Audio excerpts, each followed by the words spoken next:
Samsung no da tregua y sigue lanzando dispositivos que no solo compiten contra otros fabricantes, sino también contra sus propios dispositivos. De hecho, he recibido muchos mensajes preguntando si comprar este nuevo Galaxy A57 o el S25 FE, y la verdad es que la respuesta no es tan sencilla. Para efectos de esta reseña, estoy utilizando la versión de 256 y 8 de RAM, que ahora mismo tiene un precio de unos 1.800 soles. Es decir, compite directamente contra el Motorola Edge 70, el Redmi Note 15 Pro Plus 5G y también contra el Honor 400, aunque también va a competir contra el Honor 600E. En este video no haré una comparativa directa con esos equipos, pero sí que los mencionaré en ciertos apartados para que conozca en qué destaca y en qué no este nuevo gama media de Samsung. Antes de comenzar, por favor te pido que le des like a este video y que además lo compartas con todos tus amigos, y bueno, si es de tu agrado también, puedes suscribirte al canal porque en verdad subimos un montón de contenido que podría gustarte. Ahora sí, que pase la intro y comenzamos.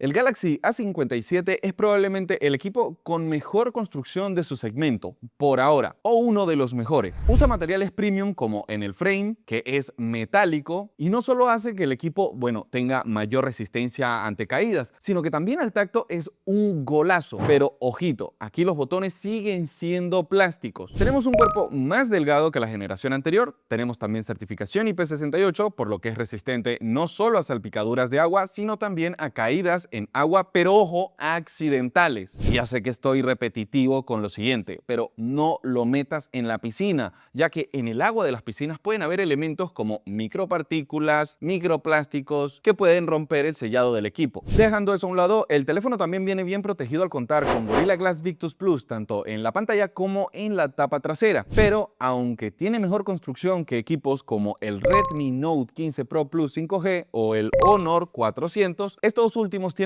más certificaciones contra el polvo y el agua. En el caso del Redmi, no solo tiene IP68 como este Samsung, sino que también tiene IP66, IP68 y también IP69K. Así que aquí te toca valorar si trabajas en ambientes con mucho polvo o partículas en el aire, porque ese sellado extra puede brindarte mayor protección en tu teléfono. Ahora vamos con la pantalla. Tenemos 6.7 pulgadas, exactamente el mismo tamaño de equipos como el Edge 70, que podemos catalogar como equipos compactos, entre comillas. Aquí Samsung apuesta por un panel totalmente plano y con un frame que ha mejorado bastante, habiendo retrocedido hasta hacerlo muy delgado. Y prácticamente ni te das cuenta que no es simétrico respecto al borde inferior. Tiene frecuencia de actualización de 120 Hz, resolución Full HD Plus, y aquí la respuesta del brillo a los cambios de iluminación es bastante rápida. Y respecto a los colores que reproduce, puedes personalizarlo en los ajustes del modo de pantalla. A mí en lo personal me gusta setearlo en el modo natural porque así veo el contenido sin alteraciones. Definitivamente todo se ve realmente bien, muy nítido, bien detallado y con la intensidad de color realista que a mí me gusta. Pero aquí creo que Samsung pudo hacerlo mejor, darnos un panel un poco más brillante, y no me refiero al pico de brillo máximo, porque sí, algunos fabricantes chinos hacen mucho énfasis en ese valor, pero la verdad es que el pico de brillo máximo solo se activa en una porción de la pantalla en contenidos que son compatibles. A lo que yo me estoy refiriendo en este momento es al brillo máximo, que aquí es de 1200 nits, mientras que en sus competidores en esta misma gama ya están en valores de 1800 nits. Y ese poquito de brillo se nota la diferencia cuando el día es bastante soleado. Además, el lector de huellas dactilar, aunque está en una posición recontra cómoda para la lectura,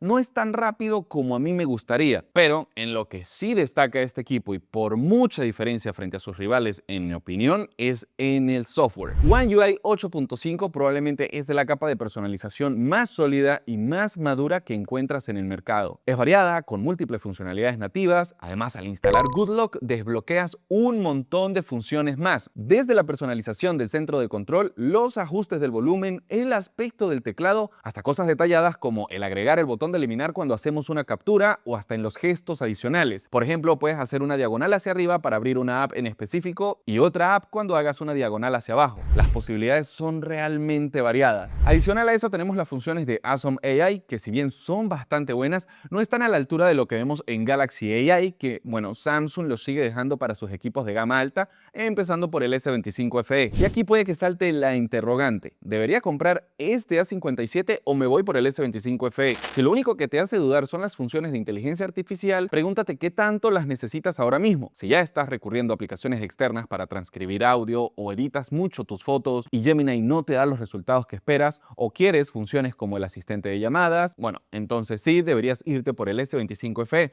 pero si la respuesta a esa pregunta ha sido que no, entonces el A57 es el indicado. En cuanto a su rendimiento, este equipo ya sabes que tiene 256 de almacenamiento y 8 de RAM, aunque hay una versión que tiene 512 de almacenamiento. El procesador es el Exynos 1680, que es un procesador que compite directamente contra el Snapdragon 7 Gen 4. He jugado Genshin Impact en gráficos muy altos y aunque por defecto viene configurado en muy bajo, puedes setearlo en muy alta. Yo encontré que la mejor configuración que me funcionó fue ajustar todo en calidad media para así elevar los FPS a 60 y no tener problemas, y allí encontrar un equilibrio entre gráficos y performance. Y en este ajuste alcanza unos 44 a 45 grados centígrados en la zona del procesador, y estoy hablando de partidas de más de 40 minutos, por lo que en cuanto a temperatura me parece que hay una muy buena disipación. Ya sabes que además de ese juego suelo probar Call of Duty y también el Asphalt, y todo ha ido bastante bien, con el frame estando siempre unos 3 o 4 grados centígrados por debajo de lo que está la tapa trasera, aunque como es de esperarse, la parte del frame que está del lado de las cámaras es el que más se calienta, mientras que la parte inferior, bueno, es la más fría. El cambio entre ventanas se hace con bastante suavidad, sin saltos de lectura, aunque sí es verdad que las aplicaciones vuelven a iniciarse desde cero luego de pasado unos minutos, sobre todo si estás ejecutando algún juego que sea bastante demandante. Pero bueno, eso digamos que es normal. En Antutu registró un puntaje de 1.350.000 puntos y una temperatura entre 38 y 39 grados centígrados cuando iba en un 50% de la prueba, y al finalizarla alcanzó 40 a 41 grados, mientras que el frame se mantuvo en unos 37 grados en el momento de mayor exigencia de la prueba. Para que te hagas una idea, ya estás viendo puntajes de distintos dispositivos como el del Redmi Note 15 Pro Plus 5G, que tiene el Snapdragon 7S Gen 4, y el Honor 400, que tiene el 7 Gen 3, y de hecho el Galaxy 57 ha superado a esos dos equipos. Y fíjate que el S25 FE nos dio una puntuación de 1.800.000 puntos y tiene un procesador Exynos 2400. En Geekbench 6 tuvimos un puntaje en single core de 1361 y multicore de 4452, y alcanzó una temperatura entre los 33 y 34 grados centígrados. Y ese puntaje es el que encontramos en equipos como el Poco X6 Pro. Y ya estás viendo como aquí en Geekbench este A57 ha superado al Honor 400 y también al Redmi Note 15 Pro Plus 5G. En 3D Mark, en la prueba de estrés extremo de Wildlife, que es un benchmark más orientado al gaming,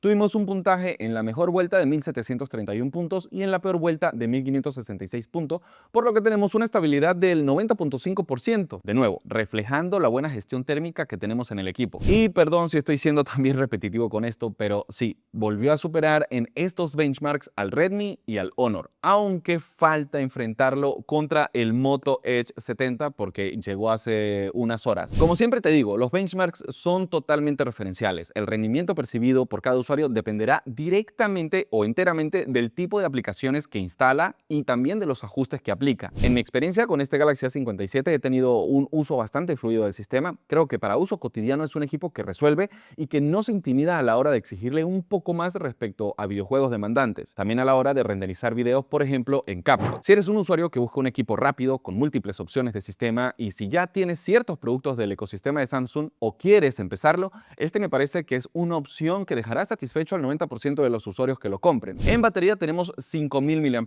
y carga rápida de 45 watts, es decir, tenemos 100 mAh más de batería en comparación contra el S25 FE y tenemos la misma carga rápida. Y a mí me ha funcionado perfectamente para todo el día, desde que me levanto a las 7 de la mañana hasta que me acuesto a las 10 de la noche, empezando el día al 100% y terminándolo en un 15%. Y sí, utilizando bastante WhatsApp, utilizando bastante la galería, utilizando un poco la cámara, viendo varios sitios web en Google Chrome y viendo un par de videos a la hora del almuerzo en YouTube. Pero ahora hablemos de lo que es la prioridad ahora mismo para las personas, las cámaras. Tenemos tres sensores traseros. El ultra gran angular es de 12 megapíxeles. Durante el día, en condiciones de mucha luz, te dará excelentes resultados. Tiene aberración, pero no es tan evidente. Además, el postprocesado mejora mucho el balance de las luces y las sombras. Durante la noche o días nublados o situaciones de poca luz, consigue imprimir buena textura, pero puede que le cueste un poco más. Pero esto le sucede a todos los equipos de todas las marcas. Sin embargo, fíjate en esta foto que he hecho comparándolo rápidamente contra el Redmi Note 15 Pro Plus 5G. Podemos notar diferencias en la temperatura y en la profundidad de las sombras en el cielo, tanto que en el Redmi no se diferencian las palmas. Creo que debería ser una comparativa fotográfica entre estos dos dispositivos. ¿Tú qué opinas? Respecto al sensor principal, tenemos 50 megapíxeles como resolución máxima, pero como siempre te digo, en modo automático esas grandes resoluciones no vienen activadas. Y yo la verdad es que el 90% del tiempo lo he usado en modo automático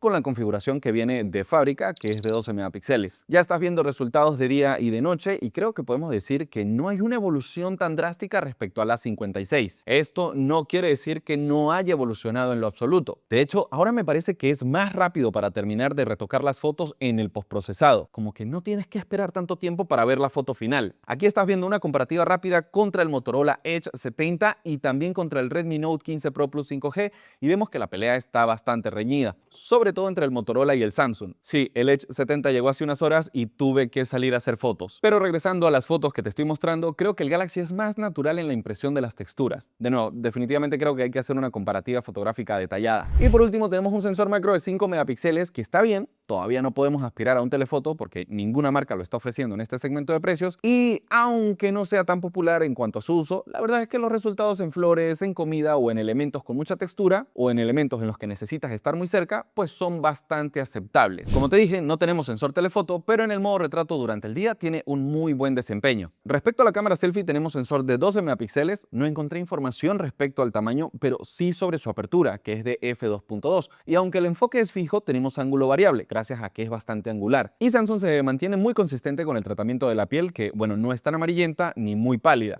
Aunque Samsung te deja escoger entre tono cálido o natural según como tú prefieras verte. En cuanto a capacidad de video, ya sabes que tenemos la oportunidad de grabar hasta en 4K a 30 cuadros por segundo, tanto con el sensor principal como con el ultra gran angular. Y no tenemos que detener la grabación para poder cambiar entre sensores. Incluso hasta podemos cambiar al sensor selfie sin detener la grabación y eso es un golazo, porque te recuerdo que esta es una característica que se está perdiendo, incluso en los teléfonos de más alta gama. Lo que no tenemos es la capacidad de grabar a 60 cuadros por segundo con el ultra gran angular, ya que el único que puede grabar a 60 FPS es el sensor principal, pero en Full HD. Y en ese caso, pues ya no podrás tampoco utilizar el sensor selfie, porque el sensor frontal únicamente soporta grabación a 30 cuadros por segundo. Como veredicto, creo que el A57 es un excelente equipo. Buena construcción, soporte de software que es muy superior a lo que ofrecen sus competidores, no solo por los años de actualizaciones, sino por la estabilidad del sistema y las opciones extra que tiene. Además, la batería dura mucho, con unos 5000 mAh que compite perfectamente contra los 6000 mAh de otros smartphones. Pero de ese tema hablaremos en un próximo video más detalladamente. Y claro, el sistema de cámaras es bastante sólido para este segmento, aunque es un equipo que yo recomiendo únicamente en su versión base, de 8 de RAM y 256 de almacenamiento, ya que si tienes la posibilidad de irte por la versión de más almacenamiento, es decir, la de 512 que cuesta 2200 soles, yo te diría que juntes otros 300 soles más, unos $80 extra,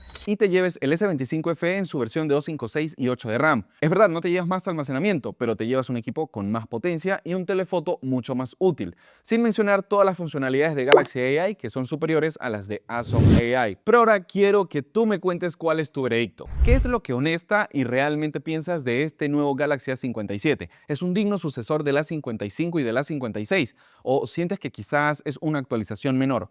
Ya sabes que es muy importante para nosotros y para la comunidad leer la opinión de otros usuarios para conocer distintos puntos de vista. Si te gusta este tipo de contenido, te pido que por favor lo compartas. O mejor aún, que te suscribas porque nos ayudas un montón a seguir creando contenido. Y sí, también date una vuelta por Instagram y TikTok y búscanos con el mismo nombre que tenemos acá en YouTube. Mi nombre es Leo, esto es Tecnología para mí. Esta ha sido la reseña del Samsung Galaxy A57. Nos vemos en un próximo video. Chao, chao.